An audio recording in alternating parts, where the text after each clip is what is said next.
வணக்கம் நேர்களே, நான் உங்கள் கார்த்திக். நம்முடைய சிறப்பு நேர்காணலில் மூத்த பத்திரிகையாளர் கோட்டீஸ்வரன் இணைந்திருக்கிறார். அவரிடம் விரிவாக பேசலாம். வணக்கம் சார்.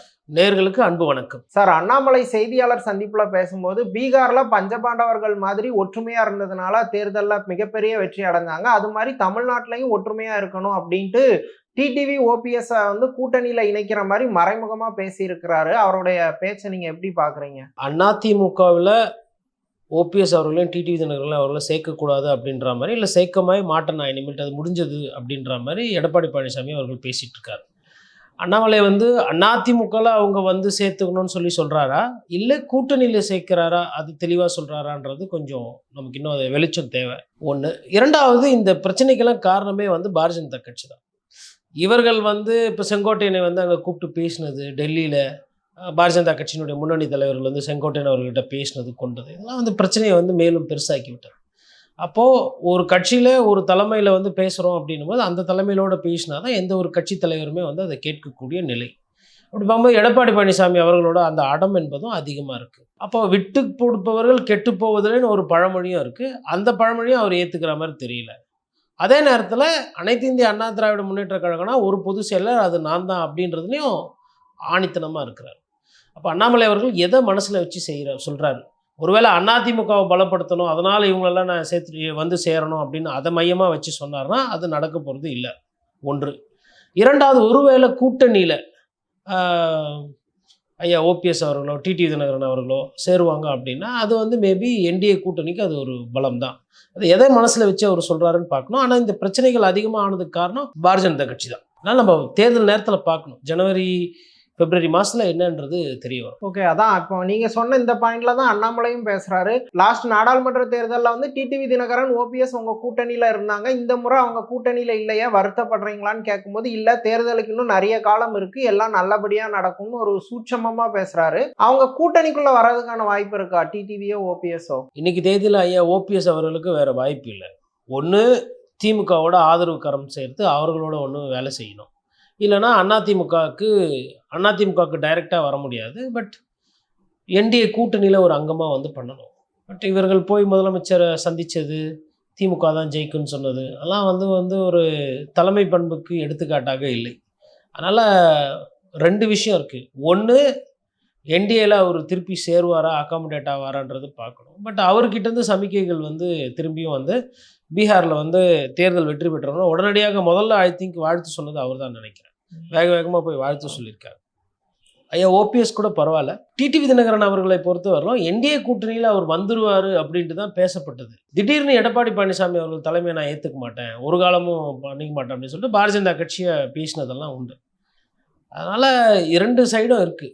ஒருவேளை இவங்க வந்தால் சேர்த்துக்கிட்டு கூட்டணி எடுத்துகிட்டு போகலாமா, இல்லை இவங்க வரலனாலும் பரவாயில்ல அதை வைத்து இப்போ ஒரு பேச்சுக்கு சொல்கிற ஒரு வாதத்துக்கு, ஒருவேளை விஜய் பாரதிய ஜனதா கட்சி அதிமுக சேர்ந்துச்சுன்னா டிடிவி தினகரன் அவர்களையும் ஓபிஎஸ் அவர்களையும் பற்றி யாருமே பேசக்கூட மாட்டாங்க. அவர்களுக்கு கூட்டணிக்கு வந்தாலும் ஒன்றும் இல்லை, வரலனாலும் ஒன்றும் இல்லைன்னு சொல்லிட்டு அதோடு கடந்து போயிடும். அதோட அது சாப்டர் கதை முடியுது. அதனால் நேரம் தாமதமாகுது. அதனால் சரி செய்கிறது கொள்றதுனா யாராக இருந்தாலும் சரி, சீக்கிரமாக சரி செஞ்சால் தான் உண்டு. அது என்டிஏ கூட்டணிலையும் நான் சரி, சின்ன கட்சிகளையும் பொறுத்தவரையும் சரி, கடைசி நேரத்தில் திடீர்னு ஒரு கூட்டணி அமைச்சிட்டு அந்த கூட்டணி வலுவாயிரும், மக்கள் அதை ஏற்றுக்குருவாங்க, தொண்டர்கள் உடனே ஜெல்லாயிருவாங்கன்னு ஒரு சில தலைவர்கள் நினைக்கிறாங்க. அது தவறான போக்கு. கடைசி நேரம் வரலும் முடிவு பண்ணுறதுன்றது ஒரு வேளை ஆட்சியில் இருக்கவங்க கூட அவங்க ஒரு இலவச திட்டம் கொடுக்குறாங்க, இல்லை ஒரு பொங்கலுக்கு ஏதோ ஒரு பரிசு தொகை கொடுக்குறாங்க, அப்படியே அந்த மாதிரி எதனா ஒரு திட்டங்கள் பெருசாக பண்ணாங்கன்னா நீங்கள் கூட்டணி அமைச்சாலும் சரி, அமைக்காட்டாலும் சரி, அது ஆட்சியில் இருக்கவங்களுக்கு தான் சாதகமாக போகும். அதனால் தேர்தல் வியூகம் என்பது நேரம் விரயம் பண்ணக்கூடாது. இப்பொழுது நடக்கிற இந்த வேலையெல்லாம் நேரம் விரைவு. யார் பெருசு, நீங்கள் வருவீங்களா, நாங்கள் வருவீங்களா, இதெல்லாம் எதிர்பார்க்குற அளவுக்கு வெற்றியை கிடைக்காது. அண்ணாமலை தொடர்ச்சியாக டிடிவி தினகரன் ஓபிஎஸ் கூட்டணிக்குள்ளே வரணும் அப்படிங்கிற ஒரு மாதிரியே பேசிகிட்டே இருக்கிறாரு. கட்சி தலைமை முடிவை மீறிலாம் டிடிவி தினகரனை போய் பார்த்தாரு. அவரோட நோக்கம் கூட்டணியை வலுப்படுத்துறதா, இல்லை எடப்பாடிக்கு ஒரு மாதிரி நெருக்கடி கொடுக்கறது, கூட்டணியை குழப்பத்தை உண்டு பண்ணுறதா? நீங்கள் எப்படி? அண்ணாமலை அவர்களுக்கு ஒரு கூட்டணி சேர்க்கிறதோ பிரிக்கிறதோ இன்னைக்கு தேதியில் அவருக்கு அந்த பொறுப்பே கிடையாது. அவர் இன்னைக்கு தேதியில் பாரதிய ஜனதா கட்சியில் ஒரு மூத்த நிர்வாகி. இப்போ தமிழிசை சவுந்தரராஜன் அவர்களுக்கு என்ன முக்கியத்துவமோ, வானதி ஸ்ரீனிவாசனுக்கு என்ன முக்கியத்துவமோ, ஐயா பொன் ராதாகிருஷ்ணனுக்கு என்ன முக்கியத்துவமோ அதுதான். நயினார் நாகேந்திரன் தான் இன்னைக்கு தேதியில் வந்து பாரதிய ஜனதா கட்சியினுடைய அதிகாரப்பூர்வ மாநில தலைவர். அவர் பேசுகிறாருன்னா அது ஒரு விஷயம் வேறு, அண்ணாமலை பேசுகிறாருன்னா அது விஷயம் வேறு. இல்லை எல்முருகன் ஒரு கருத்து சொல்கிறாருனால அவர் அமைச்சராக இருக்கார், மத்திய அமைச்சரவையில் இருக்கார், அதுக்கு ஒரு வெயிட்டேஜ் இருக்கும். அண்ணாமலை அவர்கள் எதுவுமே பேசாமல் அமைதியாக இருந்துட்டு திமுக எதிர்ப்பு தான் அவரோட பிரச்சாரம்னு சொல்கிறார் இல்லையா, அதை ஒண்டி பண்ணாமே போதும். ஆனால் அவரை சமீபமாக அதை பண்ணுற மாதிரி தெரியல. அண்ணாமலை அவர்கள் அவர் வாயை வந்து கொஞ்ச நாள் எதுவும் பேசாமல் அமைதியாக இருந்தாலுமே ஒரு சில விஷயங்கள் சரியாகிறதுக்கு வாய்ப்பு இருக்கும். அண்ணாமலை அவர்களை பேச விட்டதுனால தான் அந்த என்டிஏ கூட்டணி என்றதே உடஞ்சது. அது உடஞ்சதுனால தான் எடப்பாடி பழனிசாமி வெளியில் போகிறாரு. அதுக்கப்புறமா ஓபிஎஸ் அவர்கள் டிடிவி தனியாக ஒரு கூட்டணி சேர்றாங்க. இதெல்லாம் இந்த பாதி பிரச்சனைக்கு காரணம் அண்ணாமலையும் கூட. அதனால் அவர் எதுவுமே பேசாமல் திமுக எதிர்ப்பு என்பதை, இப்போ விஜயும் இருக்கார் தாவேக்கால வந்து, அவர் அதிமுக பற்றி எதனா பேசுகிறாரா? அவர் என்ன சொல்கிறாரு, நாங்கள் தான் மாற்று, நாங்கள் எங்களுக்குள்ளே தான் போட்டி அப்படின்னு திமுக வண்டி பிரச்சாரம் பண்ணுறாங்க. அந்த மாதிரி ஒரு நிலைப்பாடு எடுத்து அவர் வெறும் அதை பண்ணாவே போதும். இல்லை அது கூட பண்ணாமல் அமைதியாக இருந்தால் அதை விட சிறப்பு. கட்சி வேலை செய்யலாம். மற்றபடி அண்ணாமலை அவர்கள் வந்து தன்னை வந்து எப்பயுமே ஒரு அதீத ஒரு தலைவர், இவர் நினச்சா இவர் கூட்டணி சேர்த்துருவார், இவர் பண்ணிடுவார், இவரை விட்டு பண்ணி என்ன ஆச்சு? 63 நாயன்மார்களாக போனாங்க, பஞ்ச பாண்டவர்களாக வந்தாங்க அப்படின்னு சொல்லி ஒரு காலத்தில் காங்கிரஸ் கட்சியை வந்து திமுக கலைஞர் வந்து கிண்டல் பண்ணுவார். கிட்டத்தட்ட இவங்க சேர்ந்து ஒழுங்காக இருந்திருந்தாங்க, பாரதிய ஜனதா கட்சியும் அதிமுகவும் ஒரு சில நாடாளுமன்ற உறுப்பினர்கள் ஜெயிச்சிருக்கலாம் அப்படின்றது யதார்த்தம். அந்த நம்பர் சொல்லுது. அதையெல்லாம் உடச்சி என்டிஏ கூட்டணியை பிரித்து அவர் தலைமையில் ஒரு கூட்டணியை அமைச்சு கடைசியில் 0 தான் கிடச்சிது. கேட்கும்போது என்ன சொன்னார், நாங்கள் 25% வளர்ந்துட்டோம், 30% வளர்ந்துட்டோம். இப்போ இன்றைக்கி தாவாக்கே எப்படி சொல்கிறாங்க, 26% எங்களுக்கு இருக்குன்னு. அந்த மாதிரி சதவீதம் பேசுவார் தான் ஐயா அண்ணாமலை. மூத்த நிர்வாகிகள் நிறைய இருக்கிறாங்க பாரதிய ஜனதா கட்சியில். அவர்கள்கிட்ட இப்போ பாண்டான்னு ஒரு அதிகாரியை போட்டிருக்கிறாங்க. அவர் தான் வந்து தேர்தல் பார்வையாளர் வந்து போகிறார். அது மாதிரி ஒருத்தர் பேசுகிறாங்கன்னா அதோட வெயிட்டேஜ் வேறு. இவர் பத்திரிகையில் அன்றாடம் பேர் வரணும், நம்மள எல்லாருமே பேசணும், நம்ம யாரும் மறந்துடக்கூடாது, சத்தம் போட்டுக்கிட்டே இருக்கணும்னு சொல்லிட்டு இவர் என்ன பண்ணுறாருன்னா செய்திக்காக இந்த மாதிரிலாம் பேசிக்கிட்டு இருக்காரு. மற்றபடி அண்ணாமலை அவர்கள் பேசுகிறதோ இனிமேல்ட்டு அண்ணாமலை சொல்கிறதோ அது வந்து எந்த விதமான முக்கியத்துவமும் இல்லை. அது கூட்டணியை பலமும் படுத்தாது, பலவீனமும் படுத்தாது. அவர் வந்து ஒரு எம்டி வெசல் மேக்ஸ் நாய்ஸ் என்று ஆங்கிலத்தில் சொல்லுவாங்க. அந்த வேலையை தான் ஐயா திரு அண்ணாமலை பண்றாரு. அண்ணாமலை வந்து குழப்பத்தை உண்டு பண்ற மாதிரி தொடர்ச்சியா பேசுறாரு. மாதிரியெல்லாம் இல்ல, குழப்பத்தை தான் உண்டு பண்றாரு. ஓகே, அவர் குழப்பத்தை உண்டு பண்ணிட்டே இருக்காரு. ஆனா அவரை வந்து மாநில தலைவரான நயினார் நாகேந்திரனோ இல்ல அமித்ஷாவோ ஏன் கண்ட்ரோல் பண்ணல? இல்ல அவங்க வந்து மறைமுகமா அண்ணாமலை என்கரேஜ் பண்றாங்களா, இல்ல ஒரு அசைன்மெண்டா கொடுத்துருக்காங்களா? நீங்க எப்படி பாக்குறீங்க? அசைன்மெண்ட்லாம் ஒரு காலத்தில் கொடுத்தாங்கங்க, இன்றைக்கெலாம் ஒன்றும் கிடையாது. இன்றைக்கி அண்ணாமலை அவர்களுக்கு ஃபியூஸ் பிடுங்கியாச்சு. அண்ணாமலை அவர்கள் என்றைக்கு அதை பதவியிலேருந்து ஓரம் கட்டினாங்களோ, பட் இவர் அதீத வருமானம் இருக்கிற காரணத்தினால இவர் என்ன பண்ணுறாருன்னா, இவராக ஒரு வார் ரூம் செட் பண்ணி இவர் நடக்கும்போது ஒரு பிஜிஎம் போட்டு ரீல்ஸ் போடுறது, அப்புறம் மலாடா அப்படின்ற மாதிரி இவங்க ஆளுங்க டிக்டாக் போடுறது, ரீல்ஸ் போடுறது, அந்த மாதிரி வேலையெல்லாம் இருப்பேன். நான் கூட ஒரு நாளைக்கு ஒரு 5 லட்ச ரூபா இந்த மாதிரி வேலைக்காக பண்ணேன்னு வச்சுக்கோங்களேன், நான் கூட ஒரு சமூக ஊடகத்தில் ஒரு பேசு பொருளாக மாறிடுவேன். அது வந்து களம் வேறு, இது வந்து கவர்ச்சி. இது வந்து இந்த பிம்பம். இப்போ விஜய் அவர்களுக்கு கூட்டம் எப்படி சேருது, அது வந்து ஒரு ஈர்ப்பு. இவர் வந்து செயற்கையாக ஒரு ஈர்ப்பு தனக்கு இருக்கிறார் போல உருவாக்கி வச்சிருக்கிறார். இதில் ரொம்ப முக்கியமான விஷயம், நயினார் இதில் வந்து அமைதி காக்கிறது நயினார் நாகேந்திரன் அவர்களுக்கு நல்லது. ஒரு மாநில தலைவர் இருக்கும் பொழுது ஆளாளுக்கு ஒரு கருத்து சொல்றது, ஆளாளுக்கு ஒரு கூட்டணியை பற்றி பேசுவதெல்லாம் வந்து மாநில செயலாளரை கொச்சைப்படுத்துகிற ஒரு செயல் தலைவரை. அதை நயினார் ஏன் அனுமதிக்கிறாருன்னு எனக்கு தெரியல. கூப்பிட்டு ஒன்று அந்த தம்பியை ஒழுங்காக இருக்க சொல்லுங்கள், அந்த தம்பி பண்ணதெல்லாம் போதும், அந்த தம்பி வந்து நீங்கள் பதவி கொடுத்தீங்க, எல்லாம் கொடுத்தீங்க, அவர் என்ன பண்ணார், கட்சி எந்த அளவுக்கு உங்களுக்கு அதனால் வந்து சட்டமன்ற உறுப்பினர் எதனா கூடியிருக்கா, இல்லை இடைத்தேர்தல் எதனா வந்து பண்ணியிருக்காரா, இல்லை பயங்கரமான கூட்டம் கூடுதா, அண்ணாமலை போகிற எடுத்துக்கலாம், விஜய் அளவுக்கு இல்லைனாலும் அதில் ஒரு பாதி வருதா, என்ன பண்ணியிருக்கிறாருன்னு சொல்லிட்டு தலைமை கிட்ட கேட்கணும். நயினாரோட இந்த அமைதி இருக்குது பார்த்தீங்களா, இது நயினாரோட தலைமை பண்பை கேள்விக்குறியாக்கும். இது வந்து அவருக்கு நல்லதில்லை, நயினாருக்கும் நல்லதில்லை, பாரதிய ஜனதா கட்சிக்கும் நல்லது. ஒரு தலைமை அப்படின்னா அந்த ஒரு தலைமை தான் பேசணும். ஆளாளுக்கு அரசியல் பேசிக்கிட்டு இருந்தால் அது கூட்டணிக்கு செட் ஆகாது. அண்ணாமலை அவர்களை வந்து அமித்ஷாவை பொறுத்தவரை ஏன் கண்டிக்க மாட்டேன்றாரு நீங்கள் கேட்டீங்க. அமித்ஷாவுக்கு இங்கே என்ன நடக்குதுன்னு ஃபுல்லாக எல்லா விஷயம் தெரியுமா தெரியாதான்னு தெரியல. ஆனால் நேரம் வரும்போது கண்டிப்பாக வந்து அமித்ஷா வந்து அது ஆல்ரெடி பதவியிலேருந்து எடுத்தாச்சு இல்லைங்களா.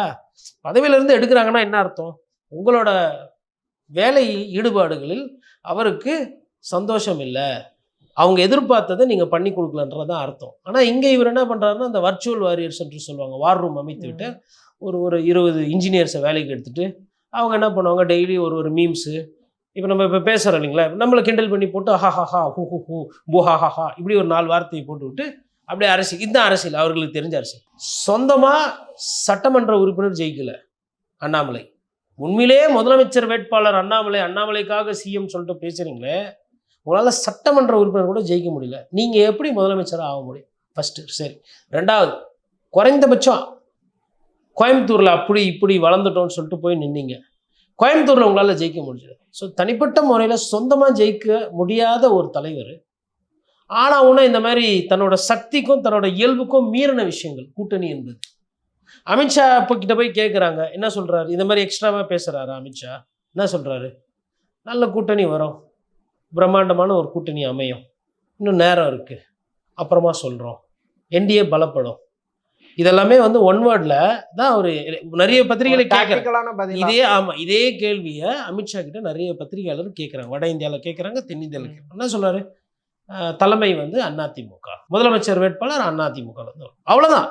இவங்க வந்து ஆனால் நான் வந்து அமித்ஷாக்கு வேண்டி கம்முன்னு இருக்கிறேன்னா, நான் அவர்கிட்ட சொன்ன வார்த்தைக்கு தான் நான் இருக்கிறேன், என்னால் இதெல்லாம் வந்து இது பண்ண முடியாதுன்னா அதுனா இதுனான்னு சொல்லிட்டு ரியல் எஸ்டேட் வியாபாரம் பண்ண போயிட்டார்.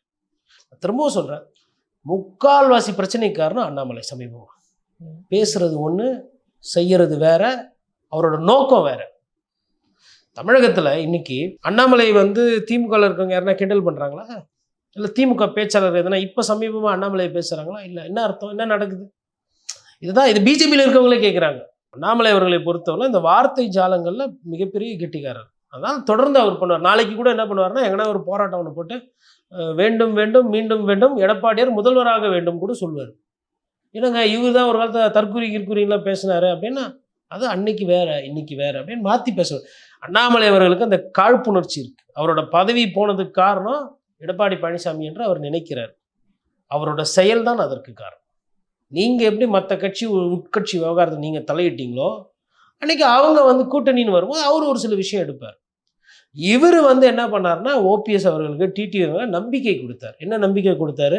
ஆனால் நான் பேசிட்டேங்கன்னா, ஜி சொல்லிட்டாருங்கன்னா, நீங்கள் வாங்கினா நம்ம பார்த்துக்கலாம்னா, நம்ம எடப்பாடியார் வந்து அது ஒன்றும் இல்லாமல் பண்ணிடலாங்கன்னா, இப்படியெல்லாம் பேசி நம்பிக்கை கொடுத்த உடனே செங்கோட்டையன் என்ன பண்ணார்? இந்த பாப்பாய் படம்லாம் காட்டுவாங்க, பாப்பாய் த செயலர் சொல்லிட்டு சின்ன வயசில். அதில் என்ன பண்ணுவாங்க, அந்த கீரை இருக்கும், அந்த கீரையை சாப்பிட்டோன்னா பாப்பாய்க்கு கையெல்லாம் புஷ்ஷுன்னு ஆகிடும். உடனே பெருசானோடனே அந்த பாப்பாய் போய் சண்டை போடுவார். இது கார்ட்டூனுக்கு ஓகே. உடனே செங்கோட்டையன் என்ன பண்ணார்? அண்ணாமலை கொடுத்த அந்த லேகியத்தை கொடுத்து விட்டு அவரும் போய் சண்டை போகிறோன்னு போயிட்டு பதவியை எழுந்து மாவட்ட செயலர் பதவி போய் ஒன்றும் இல்லாமல் போயாச்சு. இப்போ அவர் கூட இருந்த பாவத்துக்கு மற்ற அதிமுக காரர்களும் அவர் பதவி போச்சு. அண்ணாமலையாக கடைசி நடந்த சம்பவம் இது. தொடர்ந்து இதே வேலையை அவங்க பண்ணிகிட்டு இருக்கிறாங்க. ஆனால் இதற்கு பிறகும் பாரதிய ஜனதா கட்சியை நம்பி அதிமுகலேருந்து யாருன்னா போய் அங்கே சேர்றாங்க, இல்லை அவங்கள போய் பார்க்குறாங்க, கொள்றாங்கன்னா, EPS is also not giving it slow. கட்சியை விட்டு நீக்கிறது, பதவி பறிப்பு, அதெல்லாம் அதுவும் நடக்கும். ஒரு தலைமை அதிமுக அது நான் அப்படின்ற மாதிரி அவர் உக்காண்டார் சேர் போட்டு. அதனால் வந்து அண்ணாமலை போன்றவர்கள் அமைதியாக இருக்கிறது என்டிஏ கூட்டணிக்கே நல்லது. அப்போ அண்ணாமலை என்ன தான் பண்ணுறது அப்படின்னு நீங்கள் என்ன கேட்டிங்கன்னா, போய் அவருக்கு திமுகக்கு எதிராக பிரச்சாரம் பண்ணலாம். இல்லை டிஎம்கே ஃபைல்ஸ்லாம் சொன்னார் இல்லையா, அந்த ஃபைல்ஸ் எடுத்து வெளில விடலாம். தீர்க்கமாக உண்மையாக வேலை செய்யணும். யாருன்னா அவர்கிட்ட கேட்டாங்களா என்ன வந்து, அண்ணா நான் வந்து அமித்ஷாஜிக்கு கொடுத்த வார்த்தைனால கம்னு இருக்கேன். நான் இந்த கேள்வியெல்லாம் நானும் அப்புறம் பார்த்தேன். பத்திரிகையாளர் யாருன்னா போய் கேட்டாங்களா, இவரா என்ன இப்போ சரி வார்த்தையை கொடுத்துட்டீங்க, இப்போ என்ன பண்ண போகிறீங்க, கோவப்பட்டீங்க, என்ன பண்ணுவீங்க? எவ்வளோ கான்ட்ரவர்சி வருது உங்கள் மேலே. பதவியிலே இல்லை, ரியல் எஸ்டேட் வியாபாரம் பண்ணுறீங்க, 9 கோடி 8 கோடிக்கு வந்து ஒரு ஃப்ளாட் விலைன்றாங்க. யார் சாமி நீங்கள்? என்ன சொல்லி வந்தீங்க நீங்கள்? இல்லை இந்த விஷயத்தெல்லாம் டெல்லி பாஜக நோட் பண்ணிட்டு தான் இருக்குமா? இல்லைங்க, இப்போ கை வச்சு இப்போ நடவடிக்கை எடுத்தால் என்ன சொல்லுவாங்கல்ல, பாஜக என்ன புனித கட்சியா? எந்த கட்சி இங்கே புனிதமாக இருக்குது தமிழ்நாட்டில்? சொல், ஒரு கட்சி சொல்.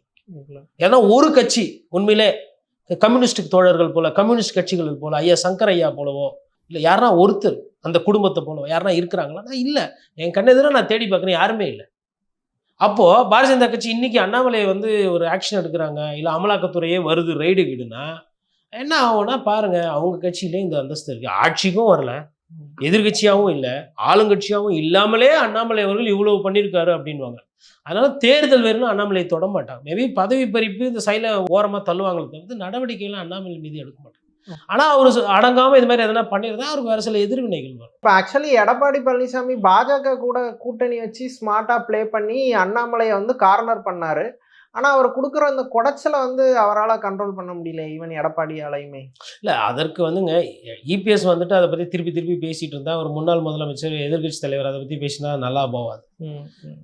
எடப்பாடி பழனிசாமி அவர்களை பொறுத்தவரைலாம் அவரோட கோல் போஸ்ட்டு திமுக தலைவர் முதலமைச்சர் ஸ்டாலின் அவர்கள் கூட காரசாரமாக பேசணும், பிரச்சாரம் செய்யணும், எதிர் விமர்சனம் செய்யணும். அப்போ முதலமைச்சர் வேட்பாளர் நான், முதலமைச்சருக்கு உண்டான போட்டியில் நான் இருக்கிறேன்னு சொல்லிட்டு அங்கே போகும்போது அவர் திரும்பி இந்த சைடு ஓபிஎஸ் பேசுகிறாங்க, டிடிவி தினகரன் பேசுகிறாங்க, அண்ணாமலை பேசுகிறாங்கன்னு சொல்லிட்டு இதுக்கெல்லாம் பதில் சொல்லிட்டு இருந்தால் you will lose is focus. உங்களோட அந்த ஃபோக்கஸ்ன்றது உங்களோட நீங்கள் எங்கே போனோமோ எதை அடையணுமோ அது மேலே தான் இருக்கணும், கோல் மேலே. அதை விட்டு அண்ணாமலைக்கு பதில் சொல்கிறது இல்லை வேறு யாருன்னா பதில் சொல்கிறது அதெல்லாம் போயிட்டு இருந்தால் செட் ஆகும். இபிஎஸ் தான் முதல்வர் வேட்பாளர் அப்படின்றது சர்ச்சையானது காரணம் யார்? ஃபஸ்ட்டு காரணம் அண்ணாமலை, ரெண்டாவது காரணம் டிடிவி தினகரன். அப்போ இது மாதிரி இருக்கிறவங்கள எனக்கு தெரிஞ்ச எடப்பாடி பழனிசாமி அவர்களை பொறுத்தவரையிலும் இந்த மாதிரி விஷயங்களை அவர் ஏற்கிறது கிடையாது. அவரை பொறுத்தவரை ரொம்ப தெளிவான அரசியல்வாதிங்க. இந்த லாபம் நஷ்டம் கிஷ்டம்லாம் அப்புறம் அந்த எண்ணோட்டம் தன்னை வந்து யாருன்னா அண்டர்மைன் பண்ணுறாங்க, தன்னை வந்து யாருன்னா குறைச்சி மதிப்பிடுறாங்க, இல்லை தன்னை வந்துட்டு தன் பார்வை தன்னோட நோக்கத்துக்கு எதிராக யார் குறுக்கில் வந்தாலும் சரி அவங்கள வந்து போட்டு தள்ளுறதுல ரொம்ப தெளிவாக இருக்கிறாப்புல. இன்னொரு விஷயம், ஒரு சில மாவட்ட செயலாளர்கள் இவரை பற்றி எடப்பாடி பழனிசாமியை பற்றி தப்பாக பேசுகிறாங்கன்னு நினைக்கிறாங்கன்றது அவர் காதுக்கு சமீபமாக போயிருக்கு.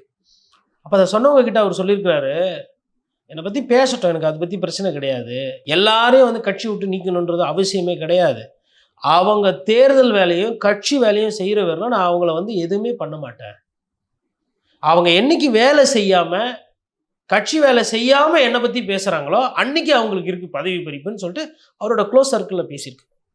அப்போ இது எங்கேருந்து இந்த பதில் வருதுன்னா, சமயமாக செங்கோட்டையன் சொன்னார் இல்லையா, ஒரு 6 பேர் போனோம், வார்த்தைகள் பரிமாறப்பட்டது, கோபமான சொல்லாடல்கள் நிறைந்தது, நாட்டு மக்கள் இதை அறிவர், இதற்கு மேல் நான் எதுவும் சொல்ல முடியாது அப்படின்லாம் சொன்னார் இல்லைங்களா.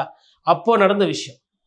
தன்னை எதிர்க்கிறவங்க நீ எதிர்த்துக்க, பேசிக்க, உள்ளுக்குள்ளே பேசிக்க, எனக்கு பிரச்சனையே கிடையாது, ஆனால் தேர்தல் வேலையை பார்க்கணும், அதிமுக ஜெயிக்கணும், நான் முதலமைச்சர் ஆகணும், அந்த வேலையை செஞ்சுட்டு என்ன வேணால் பேசிக்கப்பா, எனக்கு பிரச்சனை கிடையாது. ஆனால் வேலையை செய்யாமல் இந்த மாதிரி பின்னாடி பேசுறது கொள்வது என் காதுக்கு வந்ததுன்னா சிக்கல்.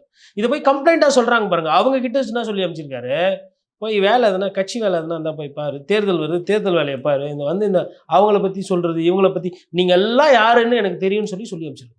ஏதாவது இப்போ இதெல்லாம் வந்து புதுவெளியில் வந்து அந்தளவுக்கு வெளியில் வராது. நமக்கு அவங்க கூட இருக்கிறவங்க பழகிறவங்க ஒரு சில விஷயங்கள் சொல்கிறாங்க. அதாவது எடப்பாடி பழனிசாமி வீக்காக இருக்கார், பிளவுபட்டாச்சு, அதாயிடுச்சு இதாயிடுச்சுன்றாங்க. அதிமுக மாதிரி ஒரு கட்சிக்கு பொது செயலாளராக இருக்கிறதுன்றது விளையாட்டு கிடையாது. எல்லாரையும் இன்னொன்று சொல்லணும்னா, இந்த சும்மா வந்து வேலையே இல்லாமல் வந்துட்டு போய் பார்க்குறது, அப்பாயின்மெண்ட்டு கேட்குறது, சும்மா வந்து 4 பேரை பற்றி குறை சொல்லிட்டு போகணும், அந்த மாதிரி வரவங்களுக்கு இப்போ அப்பாயின்மெண்ட்டே இப்போ கிடையாது, கேன்சல். அப்போது வந்தால் பூத் வேலை என்ன, கட்சி கிராஃப் என்ன, கூட்டணி அமைச்சா எப்படி இருக்கும், அமைக்கலைன்னா என்ன, எவ்வளோ ஓட்டு நீ வாங்கணும், இந்த மாதிரி எதனா பேச்சு இருந்தால் வந்து பேசுங்க.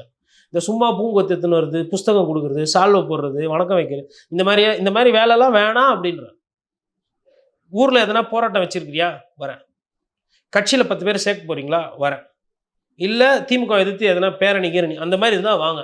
இந்த சும்மா காது குத்து, கல்யாணம், மொய் இதுக்கெல்லாம் வராதிங்கன்னு அவரோட க்ளோஸ் சர்க்கிளில் ஒரு சில இது சொல்கிறாங்க. இது எந்த அளவுக்கு உண்மைன்னு நமக்கு தெரியல, நம்ம செவி வழி வர செய்தி இதுதான். ஓகே சார், பல்வேறு விஷயங்கள் குறித்து விரிவாக பேசுனீங்க, ரொம்ப நன்றி. நன்றி.